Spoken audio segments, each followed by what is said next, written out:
What happens to a civilization when it begins to fear the people who think most clearly? In Alexandria, in the year 415 of the Common Era, a woman who had spent her life teaching mathematics, astronomy, and philosophy to students who had traveled from across the Mediterranean to learn from her was pulled from her carriage by a mob, dragged into a church, and killed. Tonight, I am here with Rowan Hartsteele. Good evening, Clara. Hypatia was not killed because she was wrong about anything. She was killed because she was right about things that powerful people found inconvenient, and because in a society where fear and authority were displacing reason, clarity of thought, tonight we turn to one of the last great intellectual figures of the ancient world, and to the warning her story carries. That knowledge is fragile, that its survival depends not only on its truth, surrounds it, and that societies under pressure can turn against their own most capable thinkers. The question is not only who Hypatia was, but what her death meant, and what it means that the knowledge she preserved and transmitted was partially lost, because the world she lived in could no longer sustain it. Hypatia was not a symbol before she was a person. No, she was a mathematician, an astronomer, and a philosopher who taught at the school her father had established in Alexandria, and who attracted students from across the Roman world, because she was the clearest and most rigorous thinker available to them. The symbol came after, and the symbol is real, but it must not be allowed to replace the person. We are speaking about Hypatia of Alexandria, mathematician, philosopher, teacher, and one of the last figures of the ancient intellectual tradition, whose death in 415 marked a point of no return in the fragmentation of classical learning. Her story is a warning about what happens when the institutions that sustain intellectual life become targets rather than resources, and when the people who maintain those institutions are seen as obstacles rather than assets. It is a warning that has not expired. Then, let us begin with Alexandria, and with what it meant to be there, in the late 4th century of the Common Era. Alexandria had been founded by Alexander the Great in 331 before the Common Era, and had become under the Ptolemaic dynasty one of the greatest centers of learning the ancient world had ever produced. The library and the Martian, the research institution attached to it, had accumulated texts from across the known world. Greek philosophy and science, Egyptian religious and administrative knowledge, Babylonian, astronomy, and much else. At its height, the library held hundreds of thousands of scrolls. By the time Hypatia was born, probably in the 350 to 370 range of the Common Era, the great library in its original form had already been diminished by a series of disasters, fires, and political disruptions over the preceding centuries. But Alexandria remained a city of learning, home to philosophical schools, medical practitioners, astronomers, and mathematicians who continued working within the tradition that the library had represented. It was a fragile continuation, but it was real. So Hypatia was born into a city that was still living off the intellectual inheritance of its greatest period, but under increasing strain.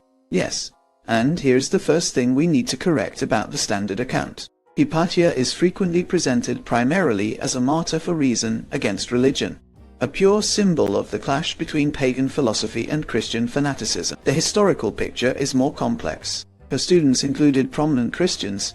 Her work was not anti-Christian in intent. The conflict that killed her was primarily political, rooted in a specific power struggle in Alexandria, rather than a simple conflict between science and faith.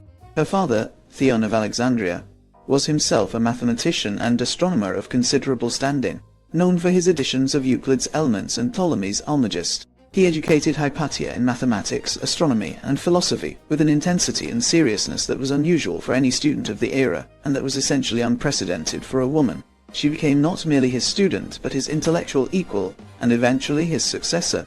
Hypatia wrote commentaries on mathematical and astronomical works, including commentaries on the Arithmetica of Diophantus and the Conics of Apollonius. None of these works survive in their original form. What survives are later works that draw on her editions and commentaries, including versions of her father's editions that scholars believe contain her revisions. She produced knowledge, and she preserved knowledge, and the loss of her work is itself part of the larger fragmentation she represents. So the extent of her original contribution is itself partially unknown because the work was lost. Yes, as a teacher, Hypatia's authority came entirely from intellectual merit. She had no institutional title in the formal administrative sense, no office that conferred authority by position. Students came to her because she was the best teacher available, because her explanations of difficult mathematical and philosophical concepts were clearer and more penetrating than those of anyone else in Alexandria. Letters from her students, including Synesius of Cyrene, who became a Christian bishop and who maintained a warm correspondence with her throughout his life, show the depth of the relationship and the intellectual seriousness of what she offered. Her philosophical position was Neoplatonist. Neoplatonism, developed by Plotinus in the 3rd century, held that reality was structured hierarchically from a single ultimate source, the one, through successive levels of emanation: the intellect, the soul, finally matter. The universe was understood as intelligible and meaningful, accessible to rational inquiry. The philosopher's task was to purify the soul through reason and contemplation, until it could ascend toward an understanding of the higher principles that structured everything. So her philosophy held that the universe was fundamentally rational and accessible to the disciplined mind. Yes, and this conviction that reality rewards patient rational inquiry, that the universe has a structure that a trained mind can grasp, was precisely what she modeled in her teaching. The stability of mathematical truth, the reliability of astronomical prediction, the coherence of philosophical argument. These were not merely academic interests. They were, in the specific historical context she inhabited, a form of resistance to the growing instability and violence of the world around her. Alexandria, in the early 5th century, was a city under severe political and social strain. The Roman Empire was fragmenting under military pressure from the outside and political instability from within. The city's diverse population, Greek, Jewish, Egyptian, and the large and growing Christian community, had a long history of tension that periodically erupted into violence. The prefect of Egypt, Orestes, was in open conflict with the bishop of Alexandria, Cyril, over the question of political authority in the city. Hypatia was a close advisor to Orestes. She was part of the network of educated, philosophically trained individuals who formed the intellectual and administrative backbone of the Roman imperial system. Her relationship with Orestes placed her in the middle of the conflict between the prefect and the bishop. Cyril and his supporters portrayed her as an obstacle to their influence over Orestes, suggesting that she was preventing the reconciliation of the two men, and maintaining a situation that served the interests of those who opposed the bishop's authority. So she became a political target, not because of what she taught, but because of who she advised. Yes, this is the turning point in understanding her death. In March of 415, a group of men connected to Cyril's circle, described in the ancient sources as a Christian mob, led by a lector named Peter, ambushed Hypatia on her way home. They dragged her into the Caesareum, a former imperial temple that had been converted into a church, and killed her. The ancient sources described mutilation of the body and burning of the remains. The immediate cause was political, but the ease with which the act was carried out, and the absence of serious consequences for those responsible, reflected something deeper. In a city where the balance of power had shifted decisively toward the bishop's faction, where the representative of the imperial administration lacked the capacity or the will to protect his own advisor, and where the fluid, intellectual tradition Hypatia represented had lost the institutional support that had once sustained it, she had become vulnerable in a way that would have been almost unimaginable a century earlier.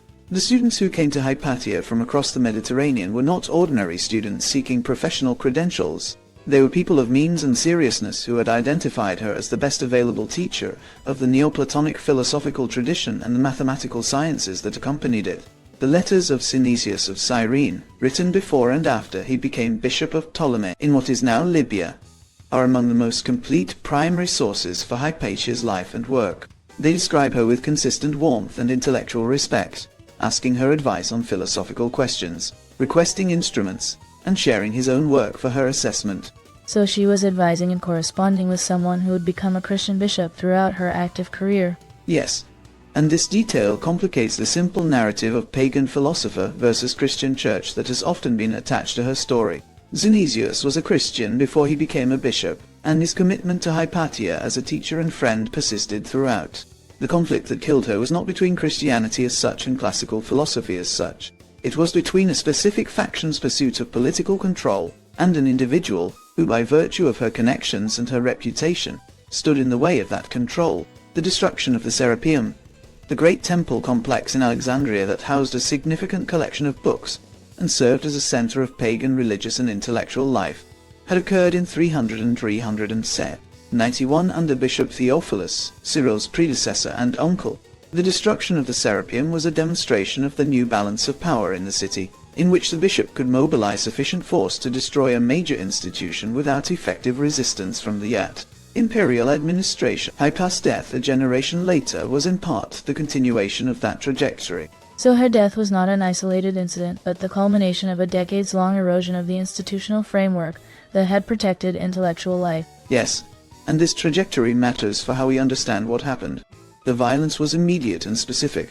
The conditions that made it possible had been building for decades. By the time the mob stopped Hypatia's carriage in 415, the city had already experienced the destruction of the Serapeum, the expulsion of the Jewish community in 415 itself, repeated violent conflicts between rival factions, and the demonstrated inability of the prefect to maintain order against the bishop's supporters. She lived in a city that had been progressively dismantled. The role of later tradition in constructing Hypatia as a symbol deserves acknowledgement. Enlightenment writers, including Voltaire and Edward Gibbon, used her death as evidence for the barbarism of Christian fanaticism. 19th century writers, including the novelist Charles Kingsley, romanticized her as a beautiful martyr for reason. 20th century feminists reclaimed her as an early example of a woman whose intellectual achievement was suppressed by patriarchal religious authority. Each of these uses tells us something about the era that produced it, and something about why her story continues to resonate. So each generation has found in Hypatia the warning it needed to hear. Yes, and this is itself evidence of the depth and generality of the warning her story carries. She has served as a symbol for the conflict between reason and superstition, between intellectual freedom and institutional control, between the independent thinker and the mobilized crowd, between what knowledge is worth and what it costs to defend it. These are not the same conflict, but they share a common structure, and Hypatia's story illuminates all of them, precisely because her historical situation concentrated so many of these tensions in one place and one moment. Before we close tonight, let us take a brief pause and welcome Margaret Evernight. Margaret, for those who want to understand Hypatia as a historical figure rather than as a symbol, where would you invite them to continue? Thank you, Clara. In this case, the most direct path is also the most important one. I would suggest beginning with Hypatia of Alexandria by Maria Zielska. So this is a scholarly biography that takes seriously both the historical evidence and the way the legend has been constructed over centuries. Zielska offers a rigorous historical account of Hypatia's life and context, separating myth from reality while exploring the political and religious tensions that led to her death and the symbolic meaning of her legacy. The book is particularly valuable for its examination of how later centuries have used Hypatia, from the Enlightenment to the 19th century feminist movement to modern popular culture, as a mirror for their own concerns rather than as a historical person. Is it accessible to readers without a background in late antiquity or classical history? Zielska writes as a scholar, but constructs the necessary context carefully. The book requires some patience with historical detail, but a general reader who is willing to follow the argument will find it rewarding. It is the most reliable single source for separating what is actually known about Hypatia from what has been invented or embellished by subsequent generations. So it gives the reader Hypatia as she actually was, rather than as she has been used. Precisely. And understanding the gap between the two is itself part of the lesson her story offers. Thank you, Margaret. That is a thoughtful place to pause tonight. Thank you, Clara. It was a pleasure. The immediate consequences of Hypatia's death were political rather than intellectual. Orestes disappears from the historical record shortly after her death, presumably removed from office. Cyril consolidated his authority over the city. The specific political conflict that had made Hypatia a target was resolved in the bishop's favor. The broader intellectual tradition she represented continued for some time in diminished form, but the network of connections and the social support that had sustained it continued to erode. The fate of the knowledge she preserved and transmitted is a more complex story. Some of it survived.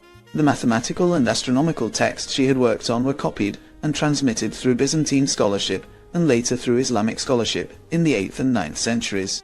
Her commentaries contributed to the preservation of the ancient mathematical tradition that eventually reached Renaissance Europe. The inheritance was scattered, partial, and often unattributed, but it was not entirely lost. So the knowledge she carried was not destroyed with her, but was transmitted in fragments through paths she could not have foreseen. Yes, and this is one of the more instructive aspects of how intellectual tradition actually works. Knowledge does not survive as a continuous stream that can be interrupted at a single point. It survives in copies, in commentaries, in citations, in the memories of students who trained other students, in texts carried to other cities by people fleeing disruption. The destruction of a single great center of learning does not eliminate what was held there, if enough of it has already been transmitted elsewhere. But survival in fragments is not the same as survival intact. Much of what Hypatia knew, including her own original contributions to mathematics and astronomy, is gone. The commentaries she wrote on Diophantus are known to have existed because later writers refer to them. The works themselves are not extant. The specific insights she developed, the problems she solved, the questions she raised, cannot be reconstructed. They are among the permanent losses of ancient learning. So we know that we have lost something, but cannot know exactly what we have lost. Yes, and this kind of loss, the loss of things whose value we cannot assess because we cannot recover them, is one of the most significant and least acknowledged consequences of the destruction of intellectual institutions. We know that Alexandria's library held texts that are now lost. We know that Hypatia wrote works that no longer exist. What we cannot know is what problems she solved that no one else solved, what connections she drew that no one else drew, what understanding she embodied that disappeared with her. The modern relevance of Hypatia is not simply as an inspiring historical figure, or as a symbol for the importance of women in science. It is as a case study in the conditions under which intellectual life becomes impossible. Becomes impossible. She lived through a transition in which the social and political structures that had sustained learning were eroding, in which those in power increasingly regarded the independent exercise of reason as a threat rather reason as a threat than a resource, and in which the capacity to think clearly was insufficient protection against the capacity to do violence. So the conditions that made her vulnerable are not specific to late Roman Alexandria. No, the combination of political instability, institutional erosion, the concentration of authority in hands that regard independent thought as inconvenient, and the availability of mobilized crowds to act against her, individuals who represent what authority finds threatening. These are conditions that have appeared repeatedly in history. The specific forms change, the structural logic does not. The thematic warning her story carries is not that reason always loses to violence, because it does not.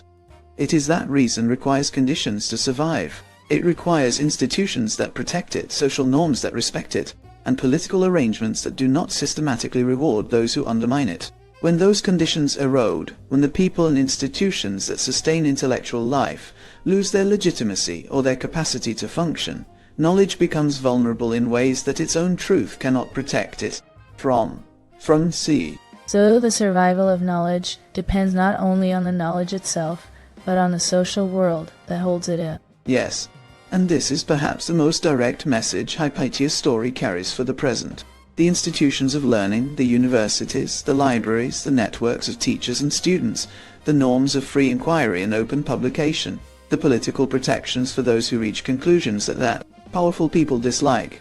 These are not natural features of the landscape. They are achievements, built over centuries, maintained by continuous effort, and vulnerable to the same pressures that made Hypatia's Alexandria an increasingly dangerous place for someone who thought clearly. Thank you for staying with us tonight.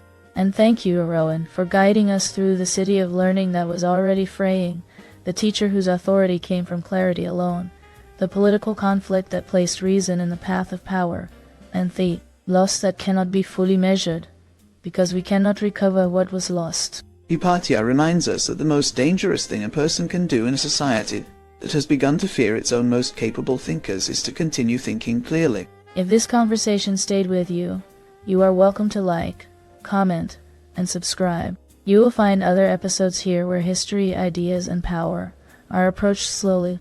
Until next time, stay with us.